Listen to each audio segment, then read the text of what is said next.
Muy buenas tardes. Muchas gracias por aceptar esta invitación de Pacto Global a esta charla que se llama El liderazgo es clave para escribir la nueva historia. La pandemia que estamos viviendo es un escenario de retos. Hoy, más que nunca, la sostenibilidad enmarcada en 4 pilares: derechos humanos, derechos laborales, medio ambiente y transparencia, debe ser parte de la hoja de ruta que las organizaciones planean para la reactivación económica. A través de la experiencia de los presidentes o altos directivos de las organizaciones Pavimentos Colombia y Enel, desde Pacto Global queremos generar una conversación hacia los retos que ha implicado esta pandemia a las organizaciones y cómo conectar el concepto de sostenibilidad con la estrategia de negocio. Y eso está siendo determinante para la economía, la sociedad y el ambiente. Lo que vamos a sostener ahora es una conversación eh, con la doctora Luz María Jaramillo, de Pavimentos Colombia, y el doctor Lucio Rubio Díaz de Enel, una empresa eléctrica de la que sabremos un poco más ahorita. Esta conversación se está transmitiendo a través del canal Zoom, eh, y a través de ese canal llega a distintos lugares de Colombia y el exterior. Doctora Luz María Jaramillo, buenas tardes. Estaba yo pensando que de pronto sería una buena idea comenzar con algo muy concreto en una comunidad de La Guajira, donde hay unos flamingos bellísimos que tienen un nombre muy bonito, Bocas de Camarones. Se necesitaba algo concreto hace poco y gracias a la vinculación que ustedes han tenido con esa comunidad, eso se concretó en un vehículo para transportar basuras. Cuéntenos un poquito sobre eso. Buenas tardes. Buenas tardes, mil gracias. Sí, concretamente en Boca de Camarones, en el Santuario de los Flamencos, nosotros empezamos un trabajo desde el año 2015 y empezamos empoderando a las mujeres, interviniendo en las escuelitas y viendo a ver cómo limpiábamos un poquito todo esto de basura. ¿Y qué resulta? Que se hace un trabajo largo, porque esto ya pues es desde el 2015, se logra hacer todo esto y resulta que hay muchos inconvenientes. La primera era cómo se recogía la basura, porque no dejaban entrar el camión grande, entonces hubo que hacer una serie de cosas para que una cuatrimoto recogiera la basura y no dañara los árboles, etcétera, etcétera. Pero también después de que se había hecho ya alianza con Interaseo y todo, que eran los que estaban allá recogiendo la basura, llega un momento en que ahí y en Cabo de la Vela, el problema era qué hacíamos con la basura, había que recogerla y llevarla a un centro de acopio. Entonces, de alianza con el Pacto Global, todos los de la alianza, conseguimos una volqueta, se las dimos concretamente, pero ya se la dimos a una asociación que se había hecho, viendo los señores Guayú, que las señoras, que las mujeres estaban empoderadas y habían mejorado su hacer, estaban teniendo un poquito más, en un 20% habían crecido su ingreso, y que los niños estaban en mejores condiciones en las escuelitas. Ellos también aceptaron hacer una asociación y a esa asociación se le entregó toda esta cuestión, esta volqueta, y ya en el Cabo de la Vela, que era donde más necesidad tenían de poder sacar la basura y llevar al centro de acopio, se logró. Y cuando eso ya se ve, porque si eso se suponía que lo podía hacer la alcaldía de Uribia o lo que fuera, pero ellos nunca tenían disponibilidad, nunca se podía porque no había cómo.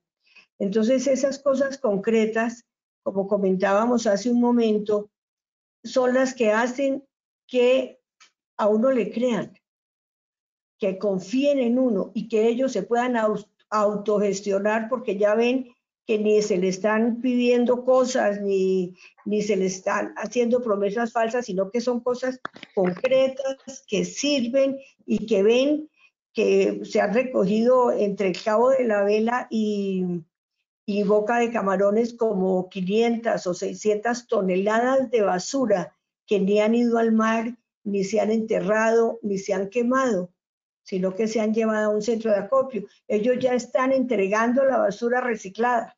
Ellos ya Claro, saben reciclar. quería comenzar con algo tan concreto porque creo que el liderazgo, pues si nos descuidamos, se nos vuelve una noción, digamos, un poco etérea.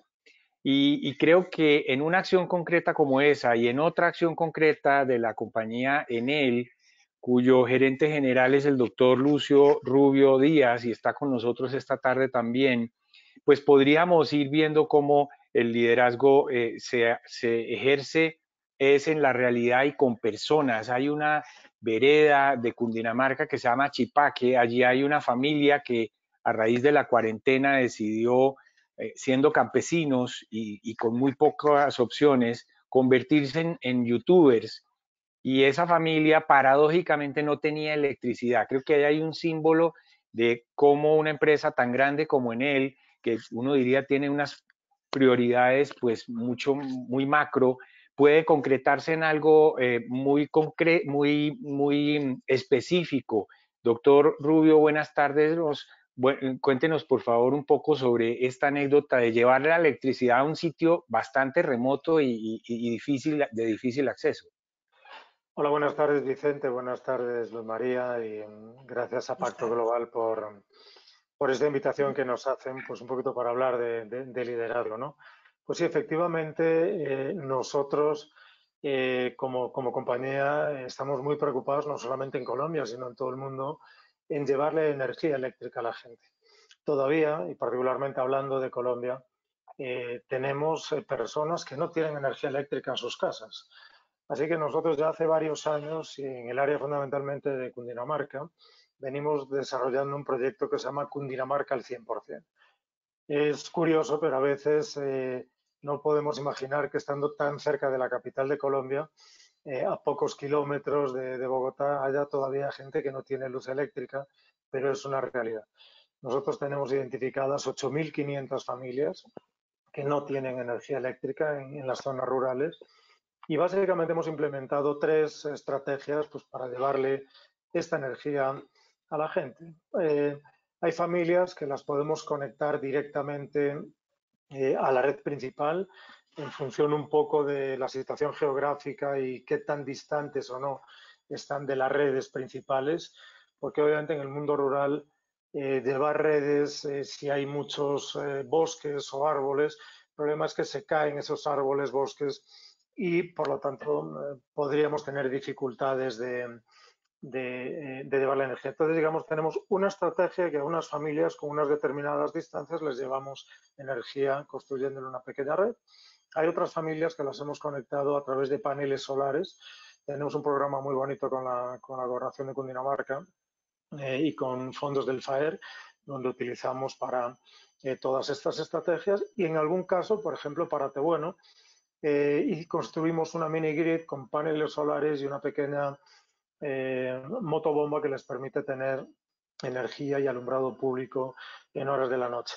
Precisamente en Paratebueno, por ejemplo, pues también hoy tienen la escuela, tiene conexión a Internet y los muchachos también hoy pueden estudiar y tienen esta conexión gracias a esta microgrid. Por lo tanto, en base a esas tres estrategias hemos decidido, una acción decidida, en conectar a estas 8.500 familias. Ya llevamos aproximadamente unas 3.000 y poco familias ya conectadas y de alguna forma es uno de los compromisos que tenemos con los ODS, con los Objetivos de Desarrollo Sostenible, concretamente con el número 7, que es energía asequible y no contaminante. Entonces, por lo tanto, en base a esa estrategia de ODS, no solamente en Colombia, sino en todo el mundo, pues estamos haciendo acciones de esta naturaleza para que todo el mundo tenga energía en su casa, mejore su calidad de vida.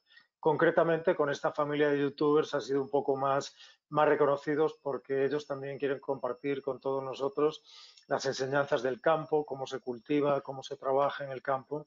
Y afortunadamente poder tener hoy energía eléctrica les permite tener algo que para la mayoría de la gente es común, que es tener una nevera o tener un refrigerador, pero que estas familias no tenían, ¿no? Esta familia no tenía una nevera donde poder conservar sus alimentos.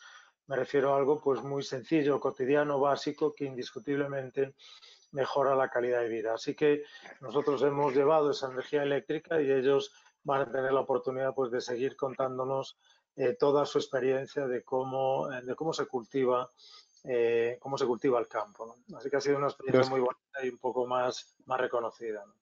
sí, así es muy visible y a los que tengan curiosidad les recomiendo entrar a YouTube y buscan Nubia e hijos y allí verán la historia.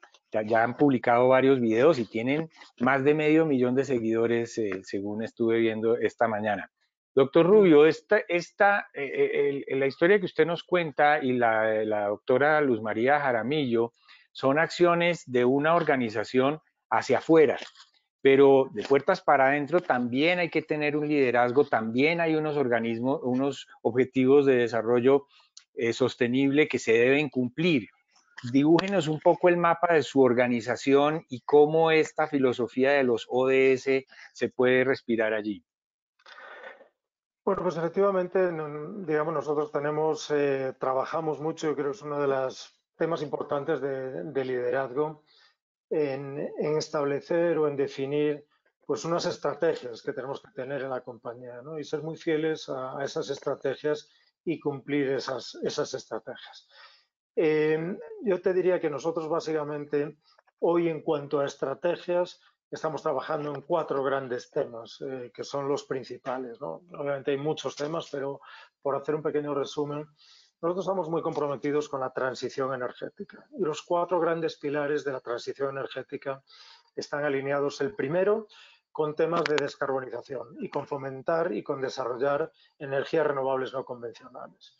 Como grupo, en Colombia estamos trabajando en el desarrollo de proyectos en La Guajira y concretamente hoy tenemos ya el primer proyecto que se denomina El Paso, que son 56 megavatios solares en el departamento del Cesar y que, para darnos una idea, podrían iluminar a una ciudad de más de 400.000 habitantes durante todo un año. Genera unos 176 gigavatios hora de energía al año y tenemos ahí otros 4 proyectos más en desarrollo. Entonces, el primer gran objetivo de nuestra transición, y a lo que te referías también al principio en tu intervención, es energía asequible, no contaminante, y las renovables claramente, ese es el pilar de crecimiento.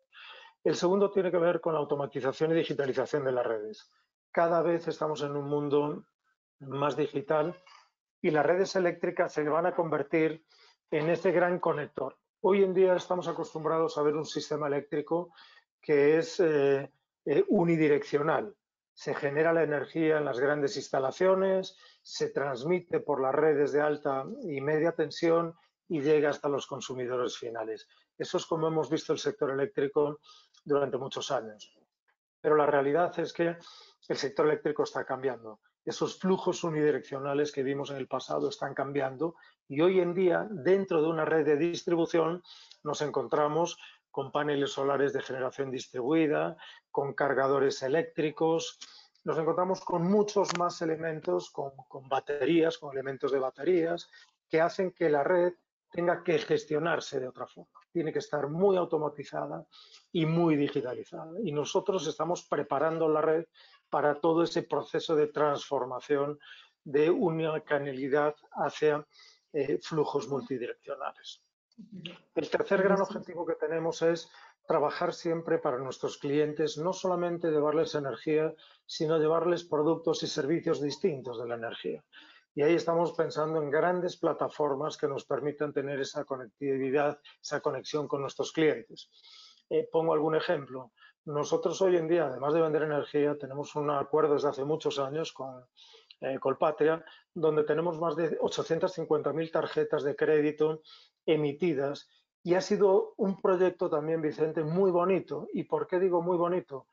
porque ha sido un proyecto también de inclusión social. Todas estas personas que hoy tienen la tarjeta de crédito fácil Codensa no eran sujetos de crédito por parte de las entidades financieras. ¿Por qué? Porque no estaban bancarizados, porque pertenecían al estrato 1, 2, la población más vulnerable. Y a través de ese programa de crédito al consumo nosotros iniciamos también a otorgarle crédito a estas familias, confiando en estas familias.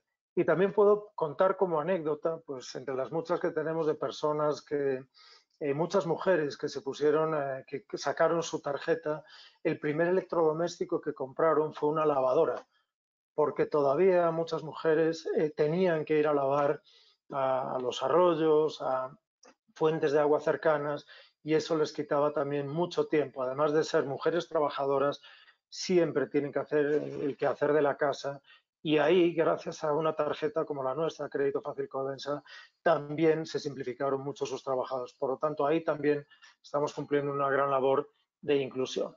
Y el cuarto gran pilar está relacionado con la movilidad eléctrica. Estamos absolutamente comprometidos y creemos que el futuro de la movilidad en las grandes ciudades se va a hacer en base a movilidad eléctrica. El año pasado tuvimos la gran fortuna en Bogotá de que una de las licitaciones del SITP se va a hacer con 478 buses eléctricos. Por lo tanto, Bogotá será la capital de Latinoamérica con mayor presencia de buses eléctricos, 478 buses alimentadores del sistema troncal de Transmilenio. En estos momentos se va a lanzar una segunda licitación de 1.400 buses y yo estoy seguro que la siguiente generación de Transmilenios grandes, articulados o biarticulados, también será eléctrica. Pero en Bogotá también estamos viendo un cambio muy importante.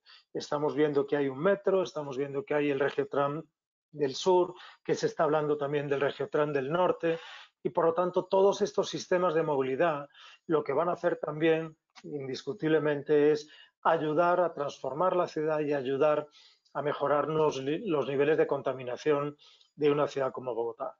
Todos sabemos que hoy gran parte o el gran problema que tienen las grandes ciudades, y Bogotá también se puede incluir, está relacionado con la contaminación proveniente de combustibles fósiles, combustibles, la gasolina, en fin, y el material particulado que esto genera.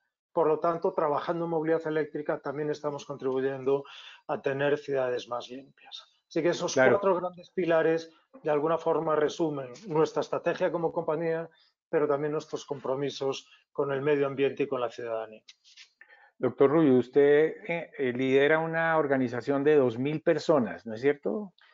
Sí, aproximadamente tenemos 2.000 personas directas y tenemos unas 14.000 personas que trabajan diariamente con nosotros. Por lo tanto, digamos, nuestro equipo diario son casi 16.000 personas que están laborando, trabajando diariamente para prestar el servicio de energía eléctrica y generación de energía en Bogotá y en el país.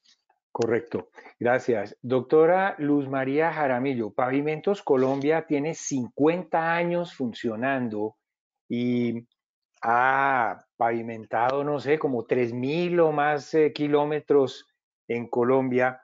Ese liderazgo hacia adentro de la organización que complementa esa acción hacia afuera que vimos, uno de cuyos pequeños ejemplos es en La Guajira. Háblenos de eso, de su organización.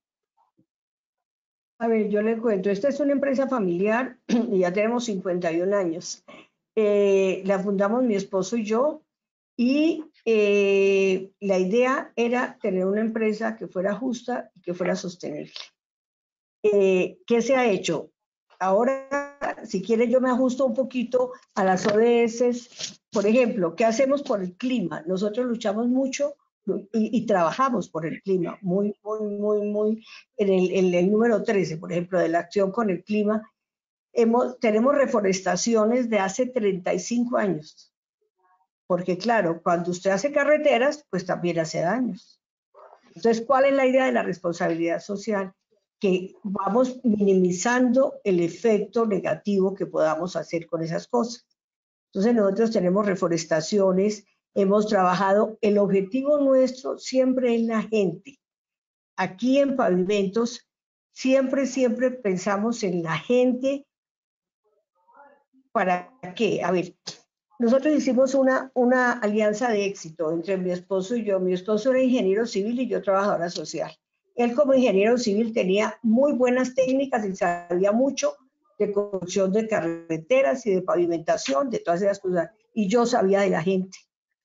¿Qué pensábamos? Si nosotros no tenemos un equipo maravilloso, bien capacitado, contento, que se realice dentro de su empresa, no íbamos a lograr mucho. No íbamos a poder hacer país porque cada uno tiene que estar muy bien en la cuestión. En la empresa como tal, laboralmente. Hemos luchado y trabajamos mucho por la equidad de género. Nosotros tenemos desde el principio, yo digo que para Pavimentos Colombia no ha sido difícil porque desde el principio empezamos en el 50 y 50, éramos mi esposo y yo. Entonces, así seguimos en las juntas directivas, en la parte que toma decisiones, la parte gerencial, tenemos el 50%. Siempre lo hemos tenido y lo mantenemos. No porque siempre piensas tú que hay que contratar una mujer para este puesto y la buscamos como tal. Nunca lo hemos hecho así, pero nosotros, si creamos un puesto, le adjudicamos un salario, le hacemos un perfil, lo concursamos y concursan. En Colombia no es difícil que se presenten tantas mujeres como hombres y se ha podido mantener eso. Trabajamos mucho por la gente, con la gente y que la gente sienta que nosotros estamos preocupados por sus familias. Ahora, por ejemplo, con el COVID-19, hemos tenido mucho éxito con nuestra gente, porque desde el primer momento les hicimos caer en cuenta, vamos a enseñarles a cuidarse, pero a cuidar su familia, porque no solo tenemos que tener la empresa muy sana y muy bien, sino que tenemos que tener la ciudad y que tenemos que tener el país. En este momento tenemos unos 1000 empleados y se ha logrado una colaboración enorme, enorme, enorme de todos, muy orgullosos de estar bien, hemos hecho todo lo que nos pidió el gobierno para que que pudiéramos trabajar, todas las necesidades que nos puso, pero fuimos mucho más allá. Por ejemplo, les dimos un kit,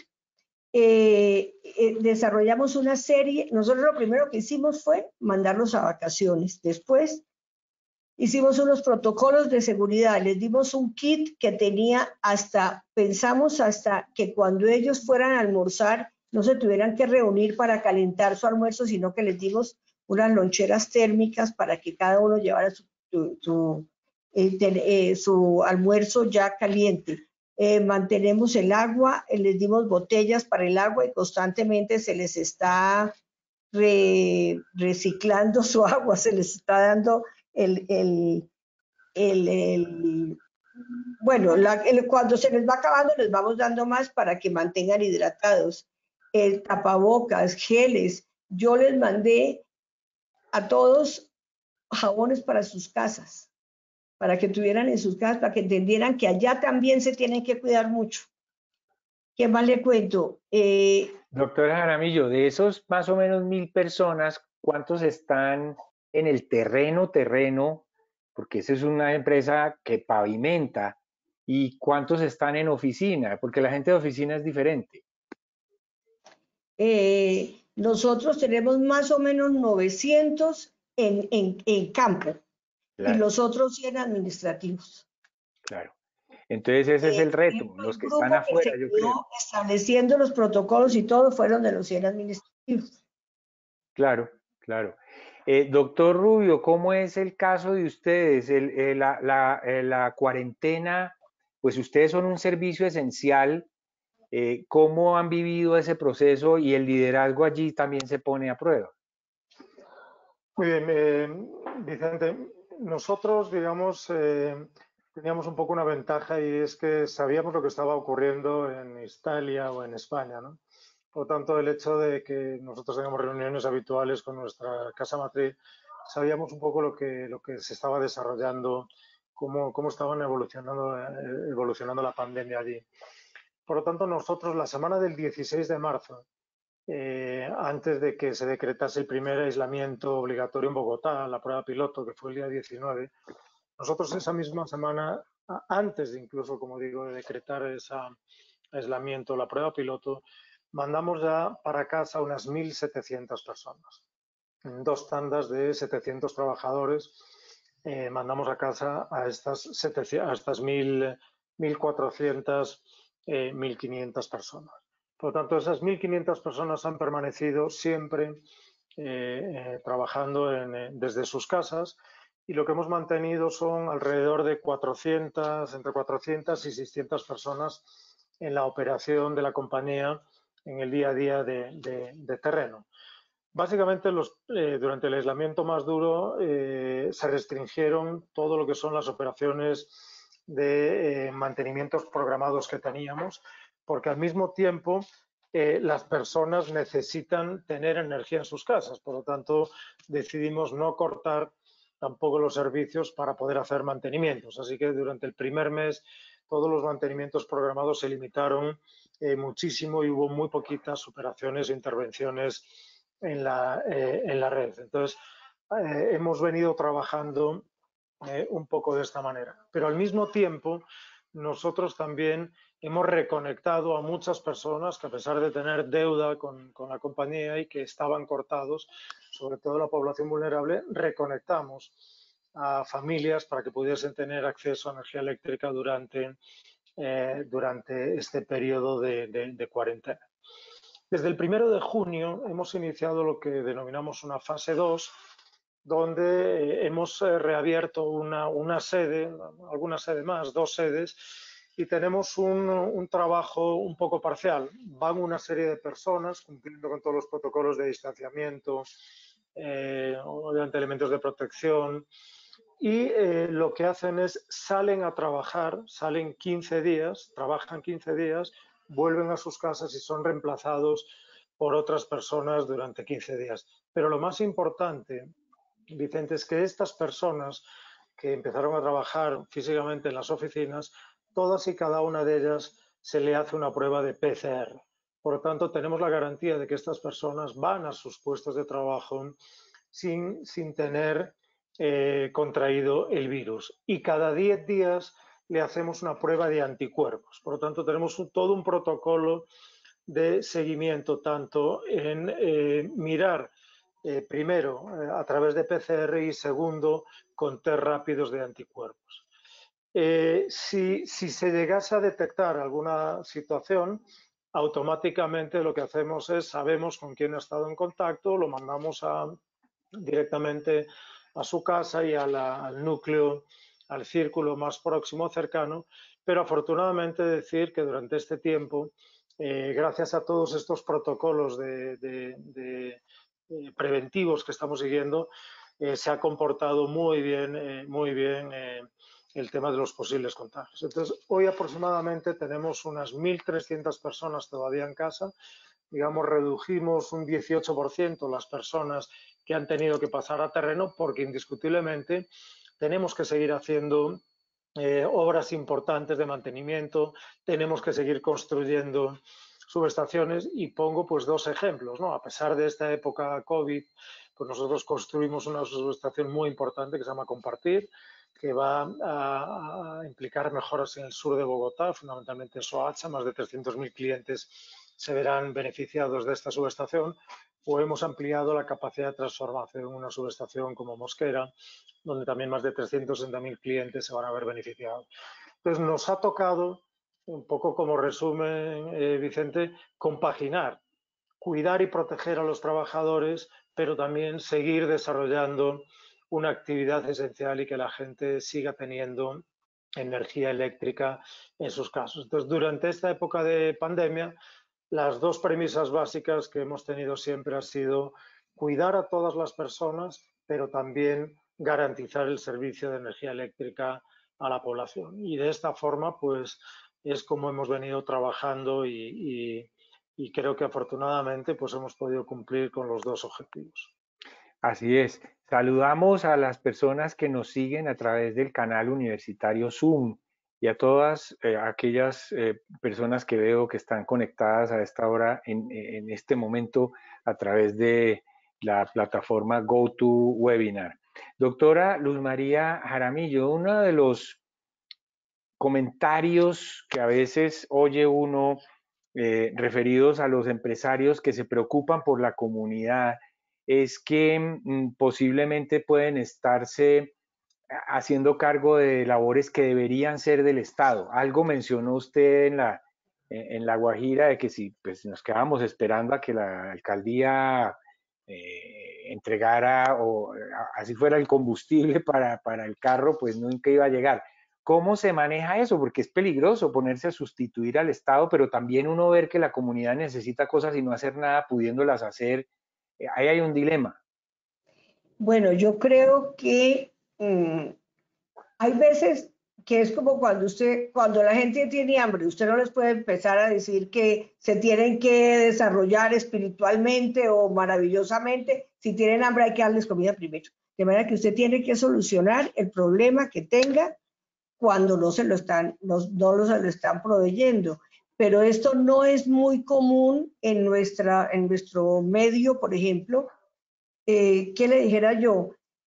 Lo que le comenté de las escuelitas, cuando nosotros vamos por una carretera, por ejemplo, y hay escuelitas y hay gente que se opone a la carretera, entonces hay que demostrarles que la carretera les va a servir y uno interviene en las escuelitas. ¿En qué sentido?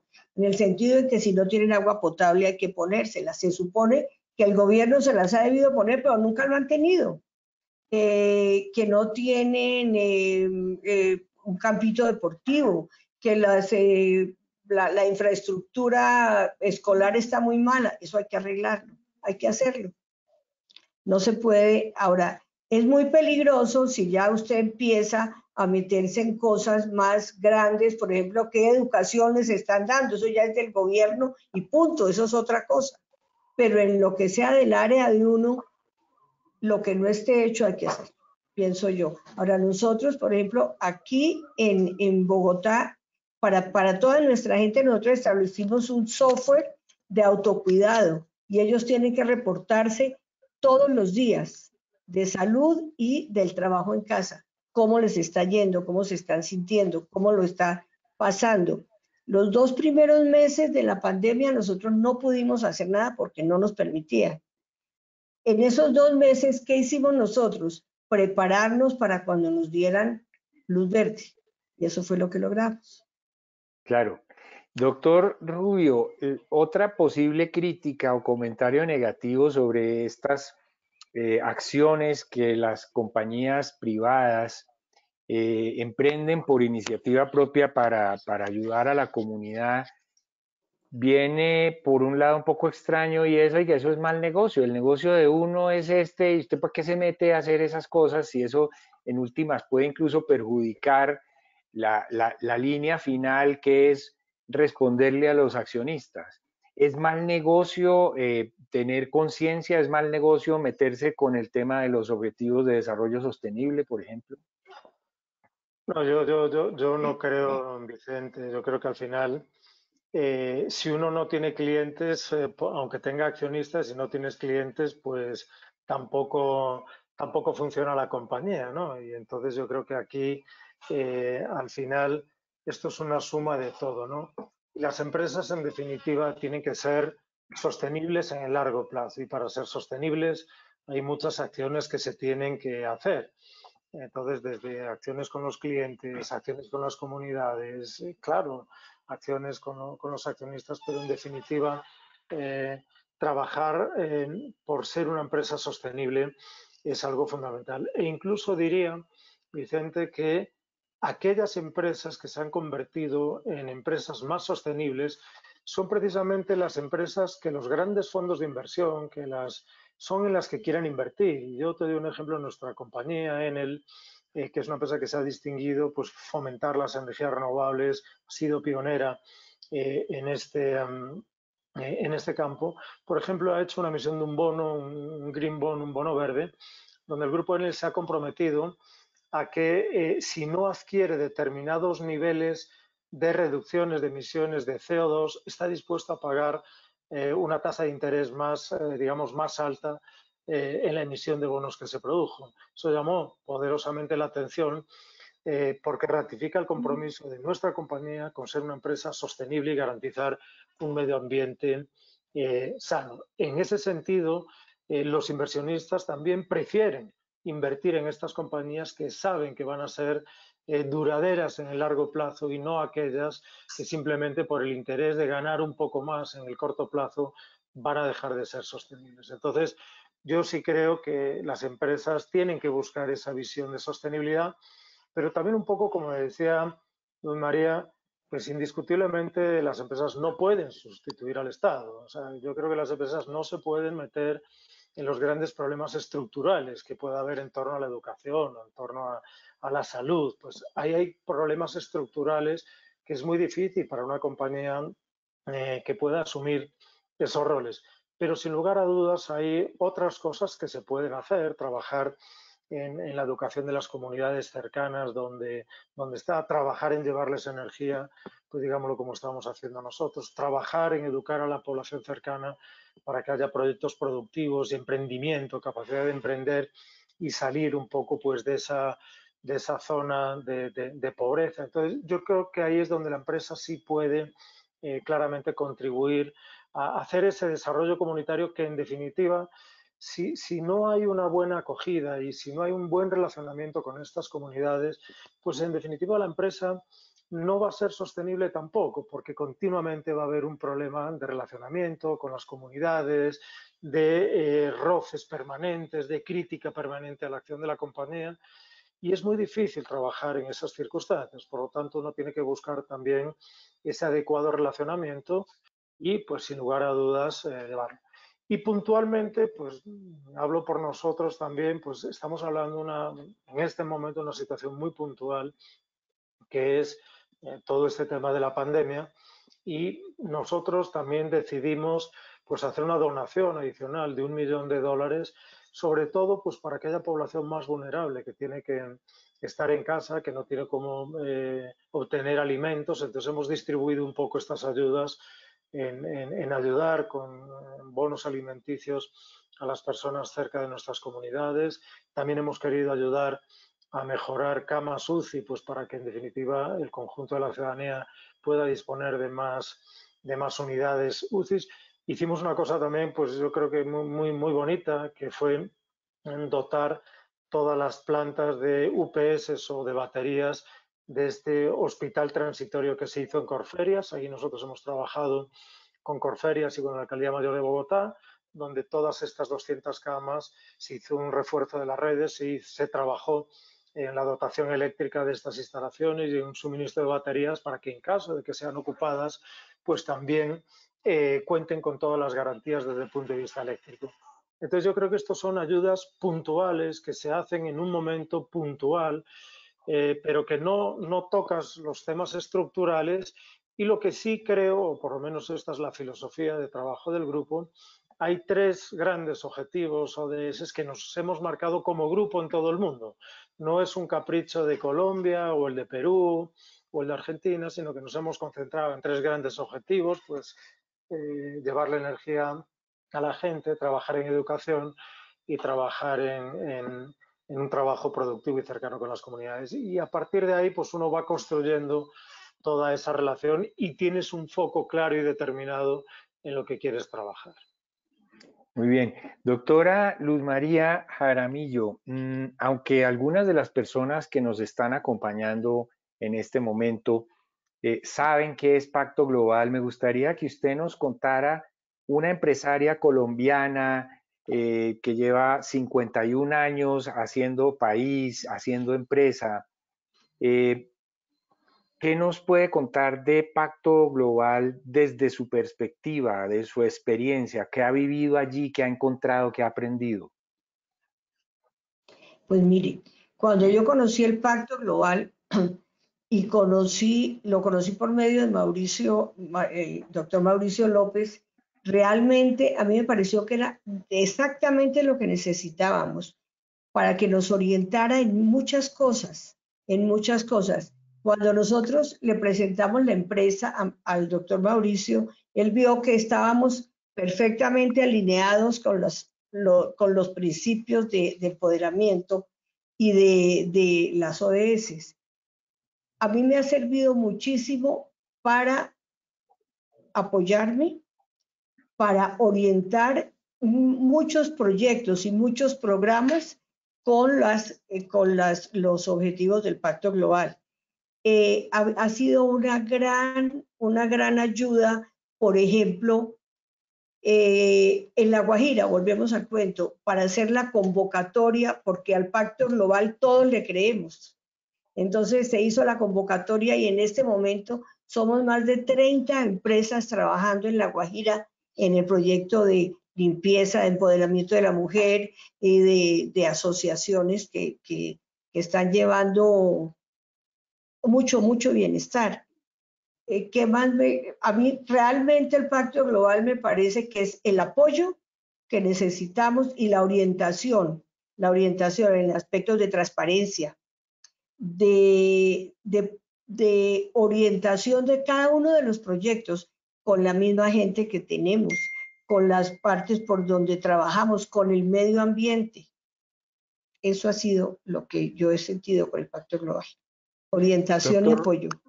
Muchas gracias. Doctor Rubio, Pacto Global es una de esas iniciativas de la sociedad civil a la que se pertenece voluntariamente, a ninguna empresa la obligan, pero no por eso deja de ser de generar unos compromisos muy serios.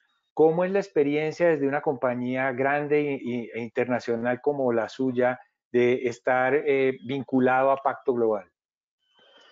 Bueno, yo creo que las cuatro grandes áreas que toca Pacto Global, ¿no? Independientemente de los ODS y que tú mencionaste, Vicente, un poco al principio, ¿no? El tema de derechos humanos, el tema de libertad sindical, el tema medioambiental y la lucha contra la corrupción, los cuatro grandes temas que toca Pacto Global, pues indiscutiblemente están en el ADN de nuestra compañía y eso lo hacemos en todo el mundo, ¿no? Entonces, bueno, pues nosotros hoy, digámoslo así, por poner ejemplos prácticos, bueno, pues somos compradores de carbón porque tenemos una central térmica aquí, pero digamos, todas estas iniciativas de derechos humanos pues nos llevan a buscar que en ningún caso haya trabajo infantil en las minas donde nosotros compramos carbón. Entonces, uno indiscutiblemente trabaja porque estos temas de derechos humanos se cumplan. Trabajas por el tema de la igualdad de la mujer, que son todos los grandes retos que hemos venido acometiendo desde los últimos años.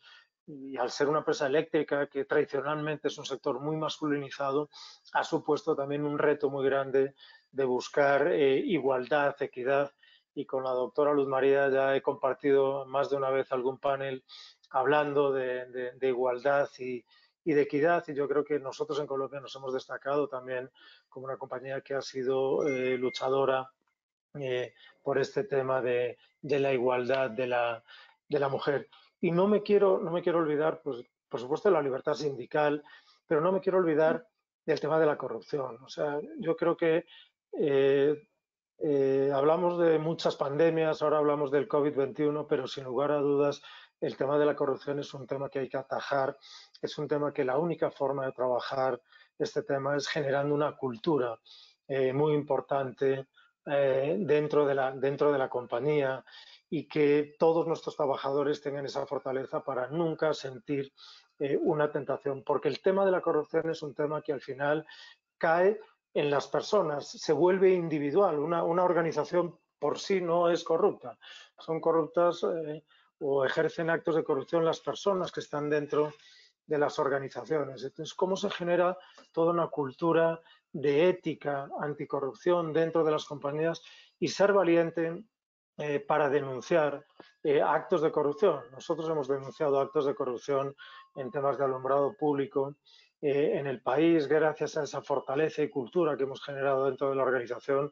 Tenemos trabajadores de la compañía que nos han denunciado casos de soborno de empresas contratistas cuando han querido hacer una mala operación.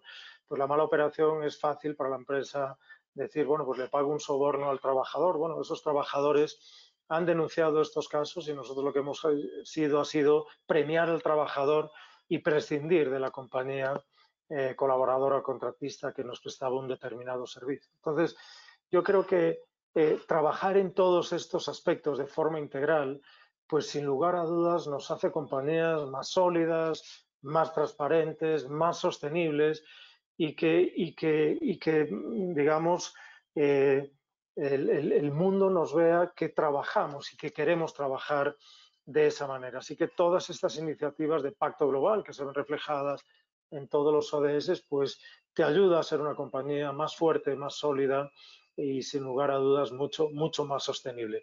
Pero obviamente hay que trabajar mucho y generar toda esa cultura hacia el interior. Yo creo que hemos ido cubriendo casi todos los temas que teníamos previsto, pero antes de terminar quisiera preguntarle al doctor Rubio, ¿usted es de los optimistas o de los pesimistas sobre el mundo post-COVID-19? Porque hay esos dos bandos, ¿no? ¿El mundo va a cambiar o no? Eso no va a cambiar nada, vamos a seguir igual. Yo soy optimista y por naturaleza soy optimista porque yo creo que las personas pesimistas difícilmente pueden liderar organizaciones. Yo creo que soy optimista por naturaleza y creo que en este caso seguramente esto es un aprendizaje, habrá que hacer transformaciones. Todo lo que estamos viviendo del teletrabajo pues ha sido un reto y es una gran experiencia que todos estamos asimilando todavía. Nosotros estamos hablando hoy en la organización si va a haber nuevos modelos de trabajo, de cómo se podría hacer, cómo podríamos trabajar, pero no solamente al interior de la compañía. Hoy en día estamos atendiendo a los clientes más de 30.000 solicitudes diarias a través de canales totalmente virtuales. No tenemos oficinas, tenemos las oficinas de atención comercial cerradas, pero estamos atendiendo 30.000 solicitudes diarias a través de canales digitales. Nos hemos inventado nuevas formas de llevar a los clientes. Entonces, yo creo que estamos en un proceso de transformación permanente. De todo esto aprenderemos y de todas estas lecciones de aprendizaje estoy seguro que saldrán cosas mejores, cosas más innovadoras y por lo tanto, pues totalmente optimista frente al futuro. ¿Que estamos pasando un momento difícil? Pues sí, es un momento difícil, es un momento que hay que tener serenidad, que hay que tener calma, que hay que cuidarse y que, pero no vamos a seguir así ni 2 años ni 3 años y por lo tanto pues hay que también ser optimistas frente a un mejor futuro. Muchas gracias. Doctora Luz María Jaramillo, ¿en cuál de los dos bandos, escéptica o optimista, para no ponerlo así tan drástico? Según una de mis hijas, yo soy desesperantemente optimista. ¿Por qué? Porque yo sí creo que de todo hay que sacar mucho provecho. Mire, esta cuarentena, nosotros estuvimos los 2 primeros meses sin ningún ingreso. Nos dedicamos a sostener la gente, a establecer protocolos, a todo lo que quiera, pero nosotros no podemos hacer nada porque no nos permitían hacer absolutamente nada. Sin embargo, yo creo que lo que vimos en la gente, cómo nos preocupamos por la gente, los indigentes que estaban en las calles, etcétera, cómo se preocupó toda la empresa por ellos. Yo creo que eso nos dejó muchas experiencias muy buenas. Yo familiarmente, claro que habrá mucha gente que ha peleado o no ha peleado, lo que quieras, pero que también muchos papás entendieron muchas cosas buenas respecto a sus hijos. Yo creo que el mundo sí ha cambiado y va a cambiar. A la brava, sin duda, pero va a cambiar. Y va a cambiar para mejor. Porque si nosotros logramos aprender lo que nos enseñó este COVID-19, tenemos que sacar cosas muy buenas. Yo estoy de acuerdo contigo cuando dices que todo esto tiene que servir y yo creo que sirve, lo estamos viendo. Personalmente, siempre lo he visto como son cosas que pasan muy duras, estamos viviendo una situación muy complicada, pero que trae muchas cosas muy buenas, muy buenas. Así es. Saltó al ruedo el doctor Mauricio López. Por favor, adelante. Sí, porque ya estamos en el remate y yo no quería pasar, doctor Vicente, yo no quería pasar haciendo una pequeña reflexión que forma parte de nuestro blog y que quisiéramos leer una partecita final que recoge exactamente el mismo optimismo del doctor Lucio y de la doctora Luz María. Y es el siguiente. El individuo ya no es solo individuo, es un ser social y ambiental y económico. Así de fácil y así de difícil. Por lo tanto, nuestra nueva salida a este mundo nuevo viejo tiene que ser renovadora, no solamente desde lo espiritual, donde se reafirma el carácter trascendente de la persona, sino con una visión diferente en su relación con los demás, personas, ecosistemas, planeta todo. Podemos pensar que esto es una quimera y, como diría Hobbes, el hombre es un lobo para el hombre. Permítame estar en desacuerdo respetuosamente. Quiero seguir pensando en la bondad del ser humano social y ecológico.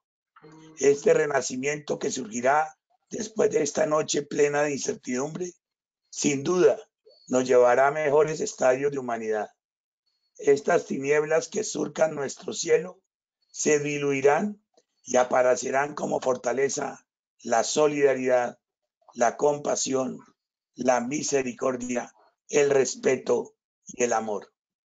En esta nueva ecuación, la sostenibilidad, enmarcada dentro de la Agenda 2030 de Desarrollo Sostenible, es el mejor guión para que en el teatro de la historia, como decía García Márquez, el ser humano tenga por fin y para siempre una segunda oportunidad bajo la tierra. Esa es esa reflexión que nuestros dos líderes y usted, doctor Vicente, nos han mostrado en este conversatorio. El liderazgo es para crear acción positiva, para seguir creyendo en las personas.